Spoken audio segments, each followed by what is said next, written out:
первом матче футзального мундиаля наша команда встречалась со сборной Испании. Матч состоялся в городе Андижане в рамках первого тура в группе «Д». Счет уже на 7-й секунде встречи открыли казахстанцы. В первой же атаке Бержан Уразов поразил ворота соперника. В квартете «Д» казахстанцы также сыграют с Ливией 18 сентября и Новой Зеландией 21 сентября.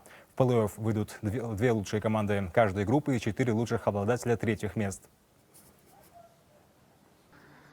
Казахстанский теннисист Бейбит Жукаев дебютировал за сборную страны в Кубке Дэвиса. Он встретился с датчанином Филиппом Ньертом. Игра завершилась победой нашего спортсмена по ходу 3 сетов с общим счетом 3-6, 6-4, 10-8. Несмотря на победу Жукаева, национальная команда Казахстана по теннису не смогла выйти в квалификацию к мировому первенству в следующем году. Общий счет серии противостояний с Данией составил 1-3. Ранее первая ракетка страны Александр Бублик уступил в матче одиночного разряда, а также проиграл встречу в паре с Александром Недовесовым. Еще одним поражением отметился Александр Шевченко. Для меня многого значит эта победа. Это моя родная земля, родные болельщики, и мне было очень приятно играть на родном корте. И я надеюсь, что она мне придаст какой-то уверенности в будущем, то есть какого-то духа, наверное, даже нашего казахского. Так что эта победа очень важная для меня, да. Даже если она была вот в этом противостоянии такой важной уже. Конечно, обидно проиграть, хотелось бы остаться в мировой, но